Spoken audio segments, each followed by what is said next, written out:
Akhir dari drama pinjol yang meresahkan, ya proses-proses penagihan yang mana ini tentu saja membuat kita semua resah, yang mana membuat kita semua itu merasa terintimidasi, merasa punya masalah besar gitu ya.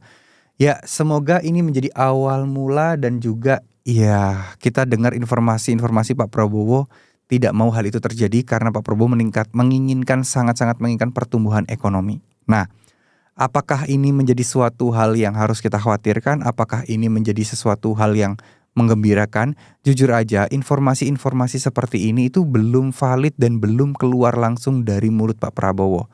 Ya mungkin saya belum tahu ya teman-teman, belum menemukannya. Tapi sejauh ini memang masih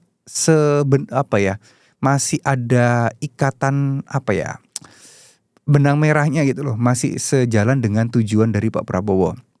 Masih sejalan dengan tindakan-tindakan Pak Prabowo yang sudah dilakukan. Seperti melakukan pelunasan-pelunasan hutang UMKM, petani dan lain sebagainya. Ini kan masih nyambung gitu. Cuman ini masih belum ranah ke pinjol masyarakat. Ya sebatas pinjol ke ini aja, ke UMKM dan seterusnya. Nah, tujuan ini itu selaras dengan tujuan utama, goals utamanya adalah pertumbuhan ekonomi.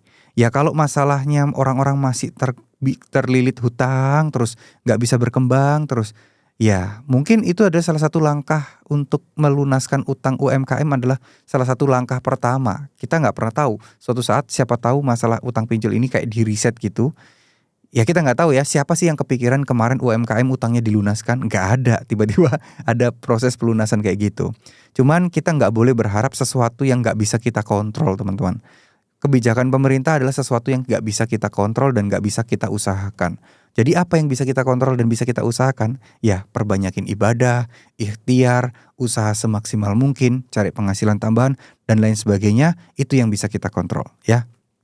Semoga apa yang saya sampaikan ini bisa sedikit membantu teman-teman untuk mensemangati kalian lagi. Buat teman-teman yang terpuruk, buat teman-teman yang stres, semoga ini bisa menjadi jalan keluar buat teman-teman semua. Terima kasih. Wassalamualaikum warahmatullahi wabarakatuh.